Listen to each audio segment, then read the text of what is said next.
Good morning, everyone. So today is October 5, 2020, and today I'm going to Mike's Auto Shop Services because I'm preparing my car for the coming winter. So my car needs to be undercoat. Also, it needs for the backing plate, brake shoe to remove all the rust from there. So I'll see you guys in a bit. Bye.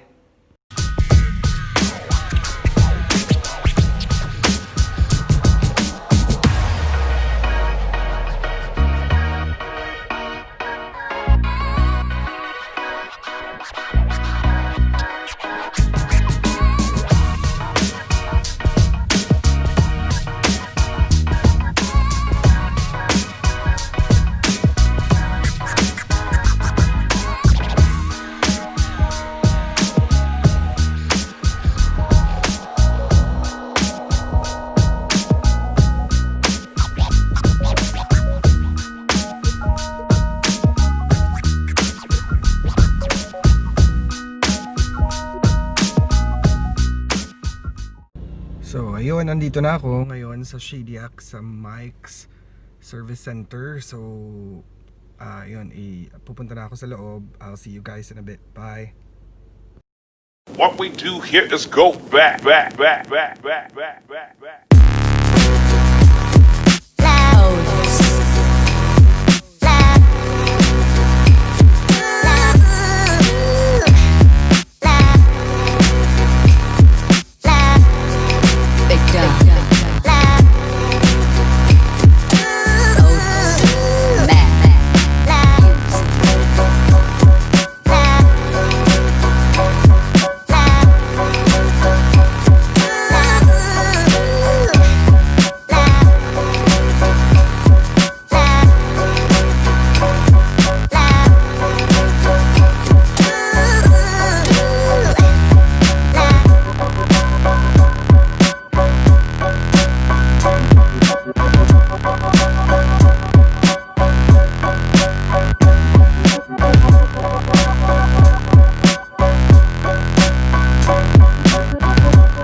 Bale, ngayon, kasalukuyan na nilang siniservice yung sasakyan ko. So, nandito ako ngayon sa labas. Ayun, nag-aantay. Yeah, ayun, gusto ko sanang i-film, pero sabi naman sa akin hindi ako po pwedeng pumasok dun sa loob. So, dito lang ako sa labas. Hanggang dito lang kasi kasalukuyan na nilang ginagawa. Kung makikita nyo sa video, ayun, kasalukuyan na nilang ginagawa. Inaalis nila lahat ng ng kalawang doon sa brake shoe, backing plate, lahat inaano nila, chine-check nila. So ayan, medyo lapit tayo konti. Ayan, para makita nyo. Ayan, matagal-tagal to na pag-antay kasi 3 hours talaga eh. So check nila lahat.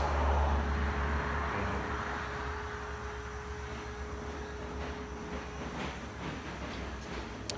Ngayon dito sa Shediac, parang nasa 13 degrees yung weather ngayon, yung temperature. So ang okay naman, hindi siya ganun kalamig, tolerable yung lamig niya.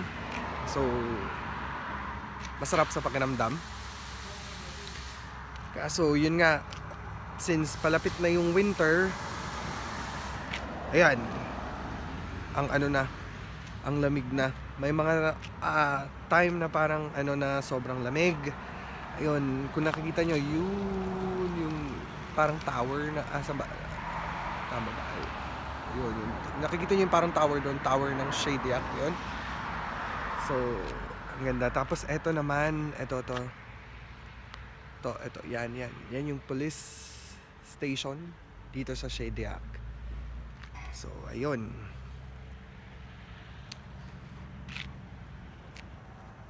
yung dito, parang yung mga since fall na ngayon, Yung mga puno kung nakikita nyo parang pa-orange na. Kaya pag nag-orange pa yan, kailangan ko magpa-picture. Kaya ayun. Mamaya na lang ulit. I'll see you guys in a bit. Bye!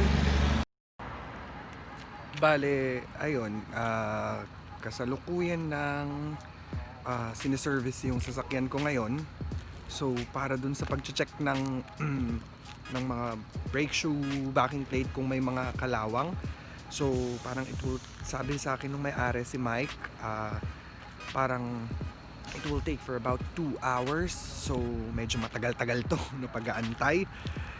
Tapos para naman dun sa ano nila ng undercoat, so it will take also for about 1 hour. So totality niya is 3 hours of me waiting dito. So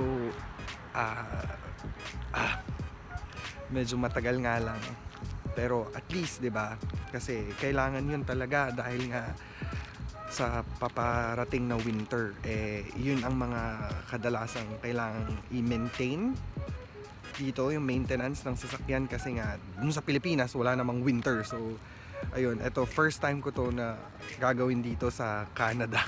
Kaya ayun, yan, so andito siya, parang yung dito sa lugar niya sa Shedia, from dun sa lugar ko sa Capilay, parang ano yun 15 minutes drive lang.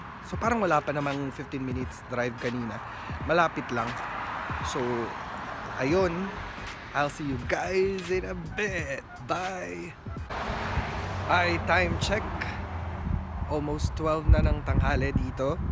So, bali, yung mga gumagawa, nag-lunch lang sila. What good thing about it is, priority nila ako. Kasi nga, andito lang ako sa shop nila. Habang ginagawa nila, so inaantay ko. Kaya ako yung priority nila ngayon. Para matapos agad. Ayun, so mamaya ulit, I'll see you guys in a bit. I'll be back.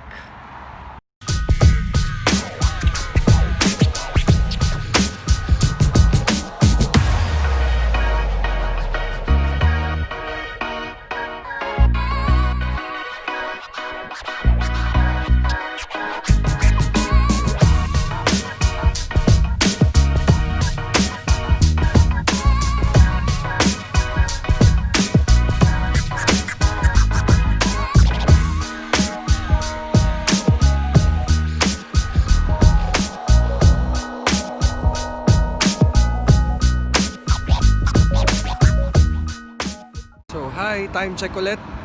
Almost 2 o'clock na ng hapon dito. So, ayun. Ano lang, information lang, added information lang. Dito sa Mike's Service Center, nag-offer din pala sila ng ganito, yung U-Haul. Ito yung mga halimbawa, maglilipat ka ng bahay, pwede kang punta dito, mag-rent ka ng isang ganito. Yan, para yung halimbawa para sa mga taong maglilipat na walang malaking sasakyan, so probably pwede kayong pumunta rito. Yan, mag-rent kayo ng isang ganyan, or doon mas marami sila yung mga bigger na trucks nila, ganyan. So ayun, okay pala dito, parang kumbaga one-stop shop ang dating. Okay, siguro malapit na ring matapos. In few minutes siguro malapit nang matapos. So I'll be back again. I'll see you guys in a bit. Bye. 3 hours later.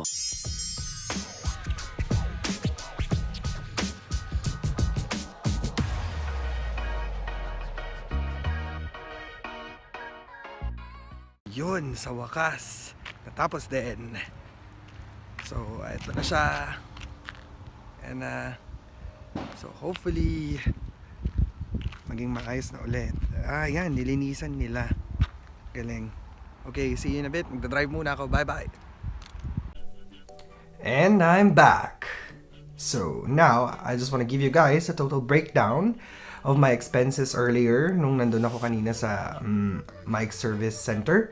So, 'di ba sabi ko nga sa inyo kanina, bali 2 services ang ipapagawa ko sa sasakyan ko, which is first one is yung front and rear brake service.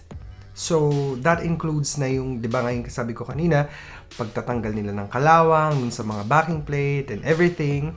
And also, it includes na rin yung lubrication ng both front and rear hardware. And another one, yung add-ons niya, kasama na doon is yung pagta-top up ng brake fluid kung kinakailangan.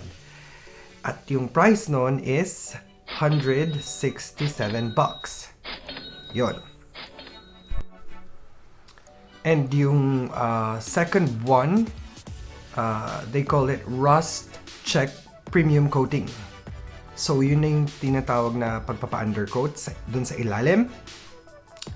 Tinatawag nila yun na parang yearly rust check. Parang it's a complete rust proofing. Kasi nga since pa winter na, syempre alam mo naman ang snow, maalat yan. So talagang it can damage yung ilalim ng sasakyan mo. Kasi may asin, may asin yon. So maalat, pwede talagang kakalawangin talaga yung ilalim mo nun. And ang price nun is $159.99. So, total is $326.99. But that's before tax. That's before tax. After tax, ang total niya is $409.88. So, yon. So, what are my thoughts on this? No? But before that, before I give my thoughts on this, disclaimer lang, this is not a paid promotion. Yes, this is not a paid promotions. But I just want to share it to you guys kasi baka gusto nyo rin kung sakaling i-try, diba? So, for the price, it's quite pricey. Yes, it's quite pricey. Kasi, biruin nyo. Diba? $409.88. Tumataginting yon. Diba? Tumataginting na pinalabas kong pera. Diba? Sa araw na yon. In just, sabihin na natin talagang 3 hours. Diba? But, I think, what I think, the price is right. Yes, the price is right. Kasi, nakita ko naman, pulido naman yung pagkakagawa nila. And, I must say, they really get the job done. Totoo yan. Kasi biruin mo, 3 hours of me waiting there. Actually, so, dapat siguro hindi pa nga 3 hours. Kaso nga lang, since andun ako, inantay ko, ako lang kasi talaga yung, kumbaga, priority nila. Kasi ako yung nandun, inaantay ko talaga.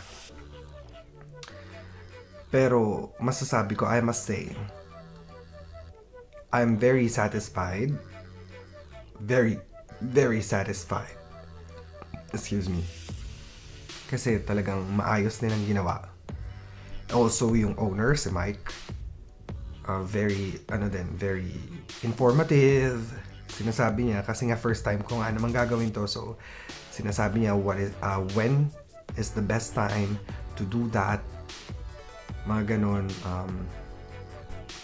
Na kailangan yearly match-check yun kasi nga yun talaga yung kailangang i-maintain sa sasakyan, lalo na dito sa Canada dahil nga winter eh. And hindi naman kumbaga 4 seasons sila, so talagang medyo mahal ang pag-maintain ng sasakyan dito. Medyo mahal. Hindi mahal. Mahal talaga. Kaya ayun. So kung gusto nyong bisitahin sila doon,